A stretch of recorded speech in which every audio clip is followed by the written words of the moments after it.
Okay, welcome everyone to Accessible Tech Thursdays. Today we're going to be looking at Apple. If you'd like to follow me on Twitter, my handle is on there at Neil J. Beck, and feel free to pitch in with any questions as we go along, or you can ask them at the end if you'd prefer. Okay, so I found this really interesting about the start off of Apple accessibility.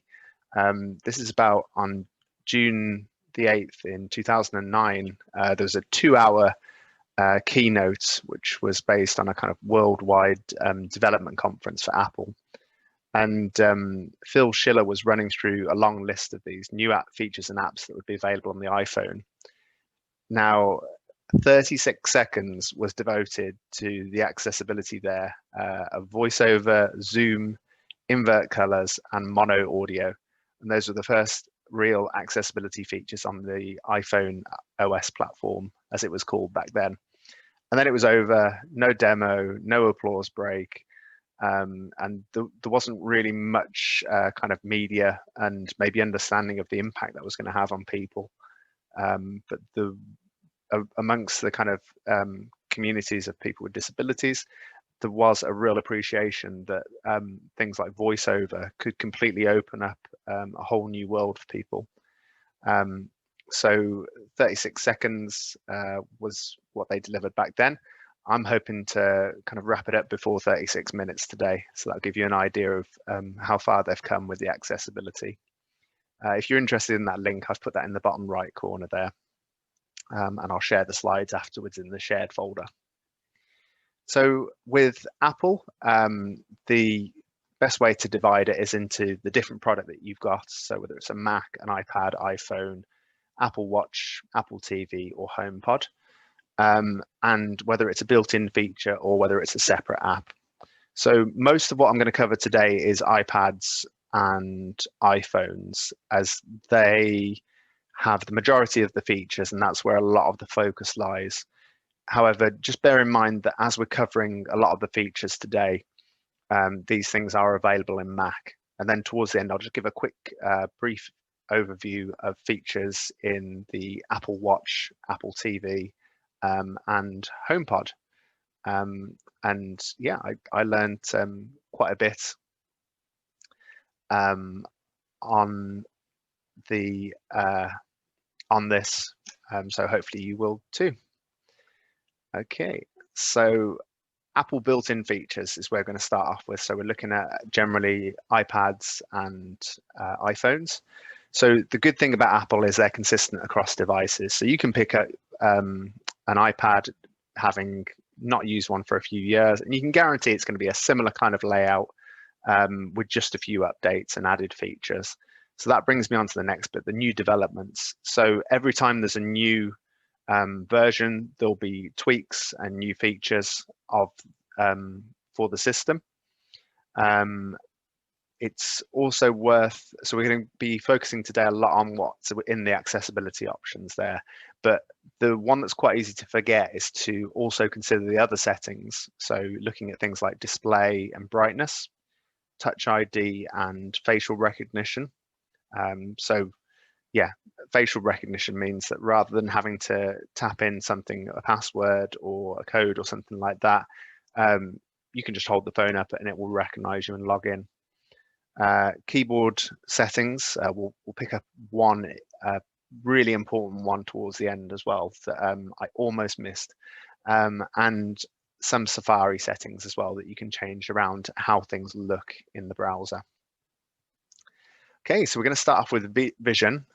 This is notably at the top of the accessibility settings, and I think it's because it has the most amount of tools that will help the most amount of people.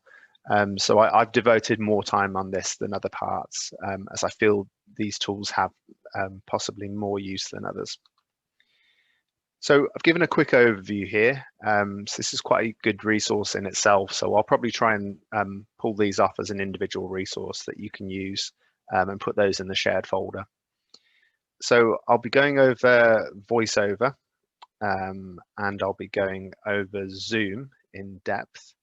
Magnifier is you can just use the camera as a magnifier, which is fantastic, you know, kind of to have that built in, and especially if you have a mount or something for the phone, then you have a really good kind of magnification device there. Display and text size, we'll be going through that in depth. Motion is just a reduced motion of user interface. So rather than a menu pulling up and to the side, it will just appear, which is better for people who get kind of motion sickness and maybe struggle to focus on items. We'll also be talking about the text-to-speech tools in spoken content. And audio descriptions is a tool that will just describe what is happening on the screen. Okay, so first of all, we've got the Voiceover tool. So this is for users with visual impairments. And if I just start the video off here on the side, we can open settings, go down to accessibility, then open Voiceover. Voiceover on alert, important. Okay, so the moment we click on Voiceover, it'll start talking to us. This means that if you're a user with visual impairment, you can have a shortcut button, and then straight away you're dropped into it. You don't need anyone to help you go through the menus. You're in there straight away once you've got that shortcut set up.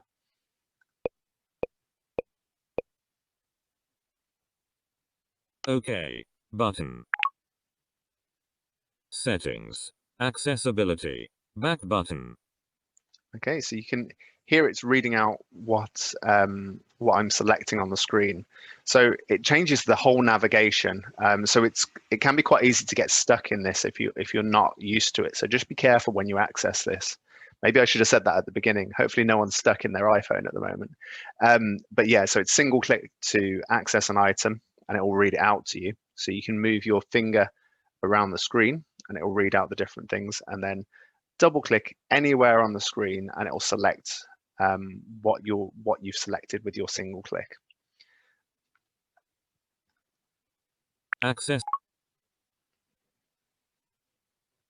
Accessibility features help you custom access voice, display and text size, motion, spoken content, audio descriptions. Settings, back button. Settings, heading, face, calendar, photos, camera, weather, maps, clock, no, stock, news. Podcast settings, 2 new item. Settings. Do not screen time, general, control center, button. Display, accessibility, but accessibility feature, voiceover, on, voiceover, on, voiceover off. Okay, there we go. So that's the voiceover features. You can change the speaking rate, and you can change other different options there about how it sounds. I'll cover some of those later in spoken content, but that really opens up a whole new world for people with visual impairments. Okay, the zoom feature is another useful one. So we're here back in the accessibility settings, and we can open up zoom. Now, the moment we've clicked it on, we've got the window zoom set to default at the moment. So you end up with a small window there, and you can drag that around with the white box at the bottom of that lens, and it will move it around the screen. The other one, so that will follow your focus on the page. And you can move it around, yeah, with that white bottom box.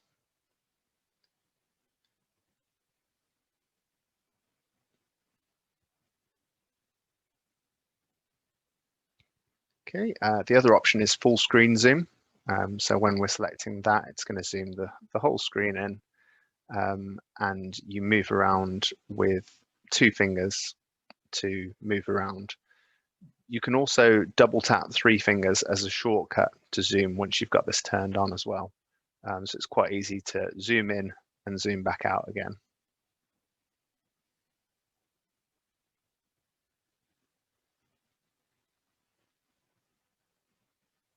Okay, that's the zoom function.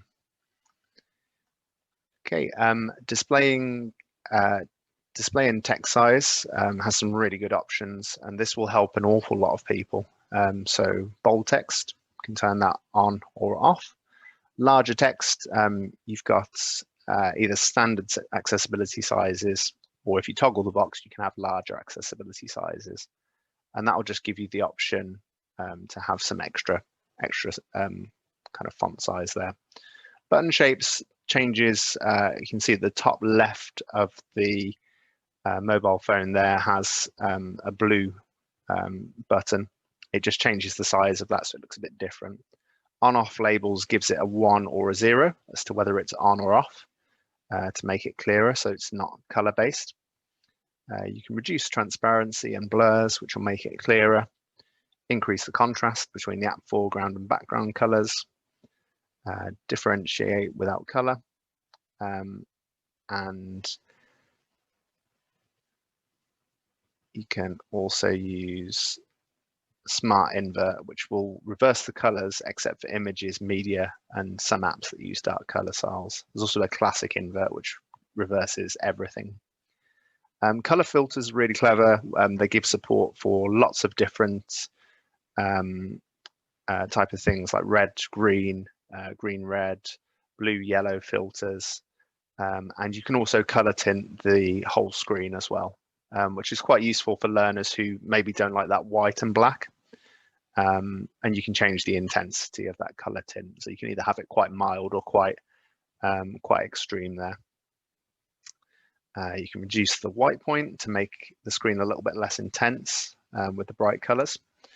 And you can also change the auto brightness to make it brighter or not.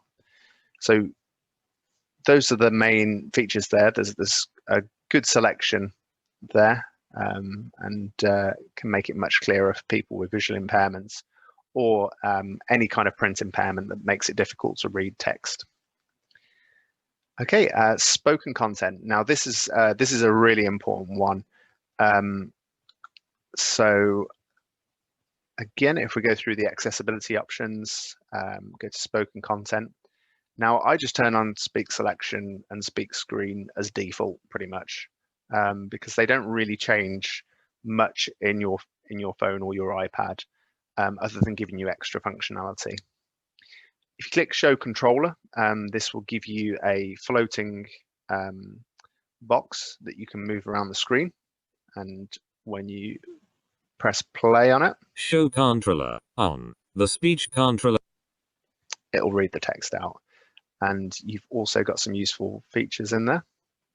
So you can change. Show controller on the speech controller allows quick access to speak expand the controller and tap the finger icon to start speak on. There we go. So yeah, change the speed as you go along and hit the next button to go to the next block of text on that page. So the other thing you can do is highlight content, which is really important because it embeds reading the word or the sentence that is being read at the same time. So you're hearing it and you're seeing it, which can really help literacy and connection between the text. Also, if you've got any kind of concentration issues, that'll help. You can change the languages. These are all the different English kind of accents, but there's lots of other languages there as well for support. Speak selection reads selected content. Speak selection reads selected content. Okay, so speaking rate speaks for itself. Pronunciations, we can type in phrases that they're getting wrong. Maybe your name, and in the substitution box, you type in a phonetic spelling of what it should sound like. So that's, if you're using things every day and it's getting it wrong, it can be quite frustrating. So that's really good. So now this is the other part where we read text. So if we select a word and the context menu comes up, and if we scroll along to the right, we can hit speak. This. Okay, and whatever text we select. So if we select all of the text and again scroll along and hit speak. This is a test document to show accessibility features. The other way we can do it is to scroll down with 2 fingers from the top of the screen, and that should work in any window. So I'm going to demonstrate that now. This is a test document to show accessibility features. There we go. So the 2 main ways of having text-to-speech there are either through select to speak or speak the entire screen. And it's worth trying them with learners and seeing what they prefer. Sometimes they might prefer one over the other. Selecting text can be quite difficult in itself, so that whole scrolling down thing can work for some learners where it doesn't for others. Okay, so looking at physical and motor options, touch just changes how the screen responds to touch with sensitivity type settings. Switch control, you can use physical switches to navigate the iPhone. It is also possible to use the phone itself as a switch, so you can turn the screen itself into a switch, which is quite useful because then you can just have maybe one switch plugged in and use the phone and a switch. You can use, I know it was an experimental function at a while, but it seemed to work fairly well, where you can use left and right with head movements to act as a switch. Voice control is controlling the whole phone with your voice, which is really exciting. Home button changes the click speed and home button actions. So what happens when you press that central button at the bottom of the phone. Apple TV remote, you can use the directional buttons on the Apple TV remote to control a phone or iPad, which might be more accessible for some learners.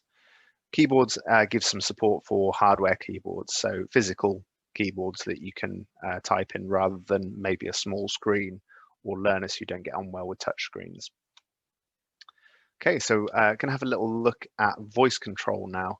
So the whole video is using my voice to control the phone. I'm going to do a quick demonstration of the voice control feature in iOS. So we're in the accessibility menu now, and we're going down under physical and motor to voice control. So let's go ahead and turn that on.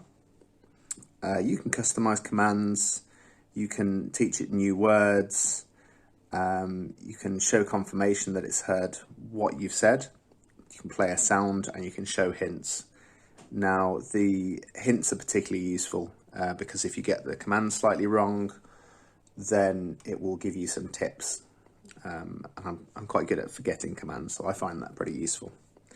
Okay, so it's turned on. You can see there's a small blue icon there of a microphone. So now we can start carrying out commands. So let's start with go home, open notes, new note. There we go, and there's my first hint. It's telling me to try tap new note. Then I can start typing with my voice, and I can write out whatever I want to say. Full stop. Stop voice control. Okay, there we go. So that gives a little idea of what you can do with voice commands, which you can imagine if that was your main way of control of accessing things, being able to access a phone just with your voice is a really good accessibility feature. Hearing, there's a few options here. Hearing devices connects to hearing aids. Audio and visual, you can change the audio, you can do noise cancellation, you can change the balance of the audio left or right. You can also have LED alerts, so the LED light on the phone will go off when there's a notification on the phone. You can also, under subtitles and captioning, you can turn these on or off and choose the style of these, so kind of where it is on the page and what it looks like. There are some good general options here. Guided access is really useful. You can keep learners focus on one particular app, and you can lock down what parts of the screen they can touch. So in practice, that limits what they can do. So if you maybe wanted them to go on an app, but you didn't want them to share things to the web or go onto the Play Store or something like that, you can actually blank out parts of the screen by drawing on the screen. And that's a really good way of getting learners to focus on one particular task that you've set them. For Siri, this is a great little tool, and you can change the voice input. You can choose the way that you input it and have it on always listen, which is good if you want your learners to always be able to say, hey Siri, and for it to start listening to what you say. Sorry if anyone's got an iPhone that was set off by me saying that. Under the accessibility shortcut, you can choose what the triple click home key does. That is the default accessibility shortcut. So you can change what that does. So I often have that to guided access or something along those lines. So those were the kind of the main accessibility tools. As you can see, there's an awful lot there. And with the combination of those things, you can set up a phone to be unique for a learner and to match their needs. Within the control center, you can also, there's an added feature where you can turn on, it's worth turning on access in apps. Then you can choose which apps you want to have in this shortcut mode, and then create the right mix to take away ones that you don't want with the minus and hit the green plus to add the apps that you want. And then if you swipe up from the bottom of the screen, you'll get a shortcut menu. So this will have some things by default, but then you can choose additional things. So the one that I was using for today's videos was screen recording. So I was able to record what was happening on the screen there. So that's a short guide on screen recording. So it's useful to be able to show learners what you've done and demonstrate kind of step-by-step guides on how to do things. So that's a really useful little tool. Okay, spot the difference time. So this should be pretty familiar with you. It's the iOS keyboard. And what we're looking for that isn't on the top one, that is on the bottom, is the tiny little microphone button on the bottom. And this is one that I would have missed if I hadn't ever just been thinking and going back over things, because it's one that's easily forgotten as an accessibility tip, and yet it's available in any window where you can type text. So the way to enable that microphone button, if you don't have it enabled, is to go to General, go to Keyboards, and then towards the bottom, there's an enabled dictation. And when you highlight that, you'll get the microphone symbol that will appear on every keyboard window that you go to. And then if you tap that, you can just write in any window where the keyboard key is. It works really well. And importantly, you don't need to be connected to the internet if you're dictating in English. So that's a really useful built-in tool. The other one that's worth mentioning there is built-in prediction as well.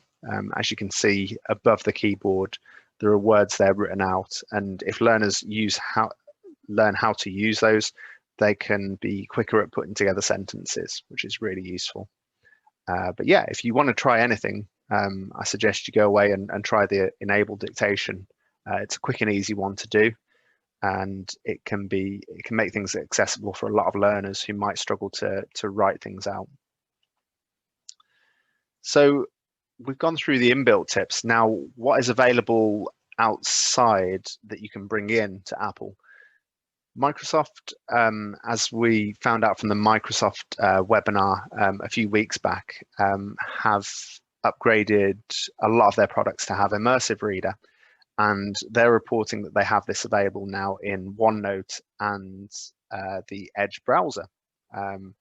So this has built-in text-to-speech, different visual options, different grammar options. As we can see from the middle screen there, it's highlighted different words in different colors as to whether they're nouns or verbs or adjectives or so on and so forth. And on the right-hand side, there is a single bar highlight and the word has been broken down into syllables. So those are quite useful tools in themselves, and it's worth thinking about those in OneNote and the Edge browser on iOS, especially if they're using Microsoft products elsewhere. There's good continuity there with the tools that they're using. Also has translation tools and supports maths equations as well, which is quite often a big ask from the education community over the years, and now they're starting to bed that in, which is great to hear.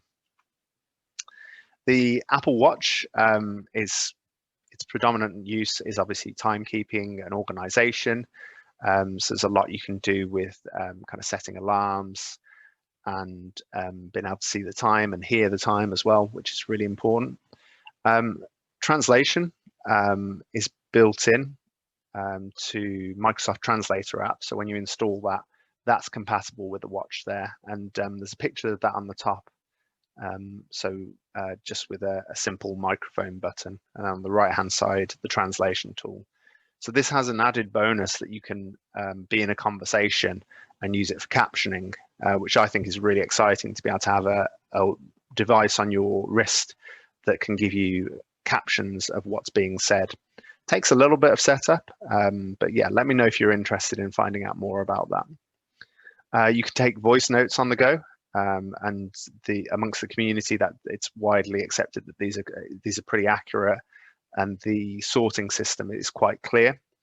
Everything's got voiceover built in, so you can hear what's on the screen without necessarily being able to see what's on the screen.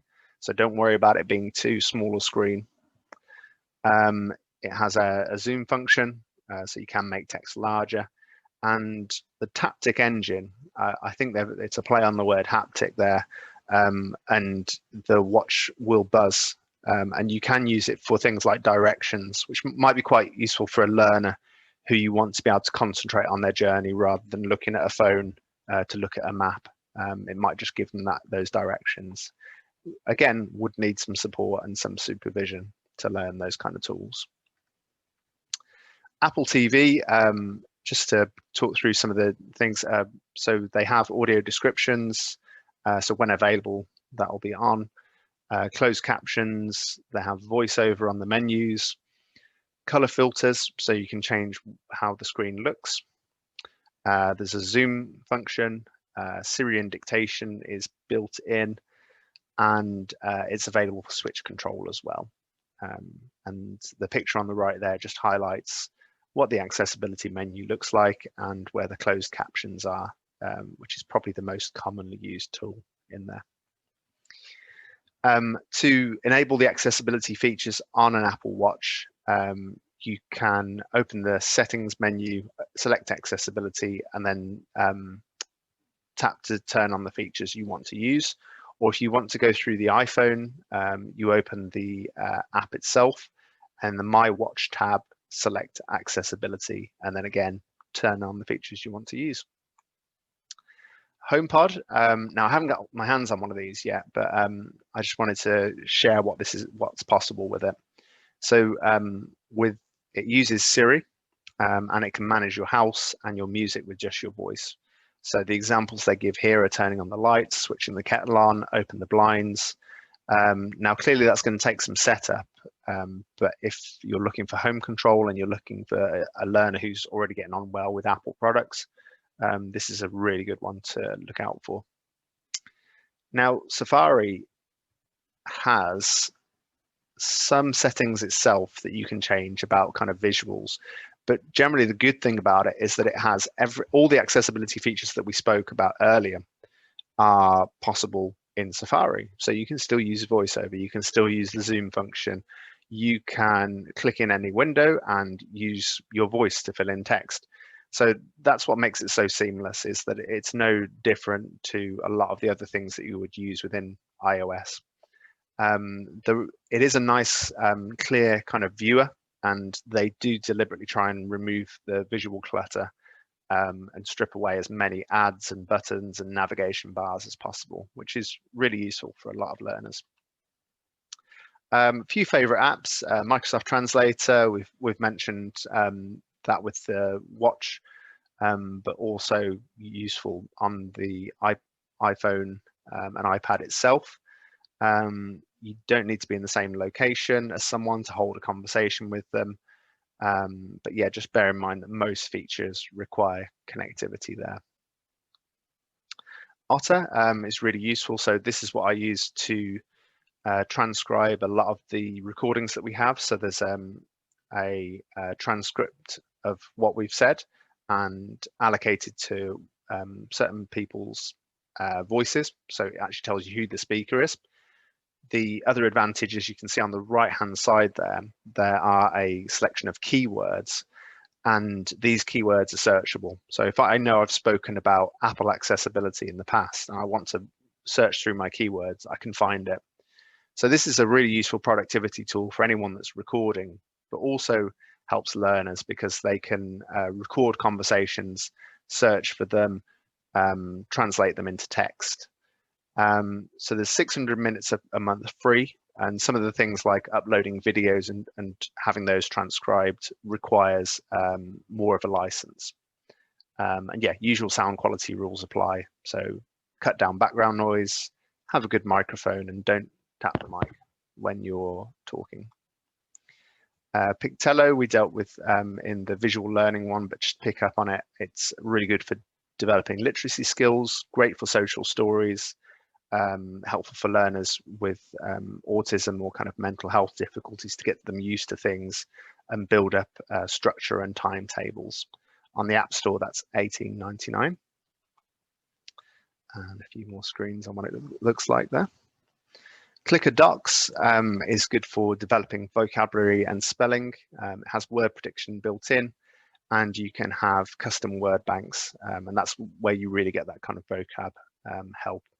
On the App Store, it's $59.99, but it's worth looking at their kind of larger packages if you're looking at having things on PC and iPad. And I know they do discounts for classroom type settings. Brio Routines is quite a handy little app, quite smart looking, and it's a visual timer. So it's really good for setting up routines. It's got some gamification, which means it can be quite fun for learners. And you set the rewards yourself as to what that learner will get for meeting those. 1 month free, so you can give it a try. And then they've got a subscription basis with, in American money, $7.99 for 1 month, $34.99 for 6 months, or $49.99 for a year. Dolphin Easy Reader, we touched on this in the Vision webinar. But it's also useful for people with dyslexia or just a really good reading app. So there are 20+ accessible libraries. You can change the fonts, size and colors, and it's a really good way of getting some accessible learning onto your iPad or iPhone. Siri, we could do a whole webinar on Siri itself, but the important thing is to know what it can do. Now they've brought in custom phrases as well. It means that you can say a phrase like heading home, and it can simultaneously carry out a number of different tasks. So it could let your family member know when you're leaving work. It could pull up directions and adjust your thermostat, all without having to do each individual action. So that has some really good accessibility features with learners. If they say maybe leaving for college, it could let a few different people know where they're going. And it could carry out other useful actions. So definitely worth exploring. And let me know if you're interested in finding out more about that. Coming on to some resources that are really useful. I use the iPad app wheels at Call Scotland whenever I'm looking for the right app for the right learner. So on the right hand side there, you can see iPad apps for complex communication support needs. They split down the apps into different sections, which is really useful to find the right app that you need with the right features. They also have apps for complex additional support needs and dyscalculia, numeracy difficulties. They've got quite a few on there, and that's really useful. Just to mention, you can use quiz apps on your iPads iPhones. Kahoot is one of the more common ones, so I've just kind of pulled this up as an example. It's worth having a look at the Kahoot of the week just to give you an idea of how this could be used. There are pre-made Kahoots as well on particular subjects in the curriculum. You can use these live, or learners can work through them on their own pace. And it's great for checking understanding, so you can make this part of your delivery. There's a list of lots of different quiz apps there that I've included, just so you can pick out the best one for your situation, because maybe Kahoot isn't the right one for you, but there are others out there. We'll have a separate mental health webinar, but just to mention that there are some useful apps there. So considering Headspace for meditation, Dailyo for kind of an app to track how well you're doing, and Brain in Hand is a complete support system for learners with autism or mental health difficulties that can take them through their day and give them support where they need it. As we wrap up now, just to say that the best place, if you just want to kind of review outside of what we've done today, is the Apple site itself, and they'll keep that updated. And they split it into the different devices there. So the link is there, and you can see what accessibility options they've got. There's also a really good Apple accessibility playlist that you can find there, and it will take you through step by step. And they're nice short videos, kind of 3 minutes or less generally, and they're really useful. Okay, so we're coming to the end of the Apple webinar now. Next week, we've got a mobile webinar, so we'll be covering lots of things about mobile accessibility. That'll also be a drop-in, so if you've got any individual student issues or questions, then just let us know beforehand or bring them on the day, and we'll go through them with you. As always, if you visit bit.ly and then ATT in capitals, and then HURS in lowercase, that will take you to all of the upcoming webinars and all of the recorded webinars. If there's anything that you've seen today that you want further support on, you can visit edtech-demonstrator.lgfl.net.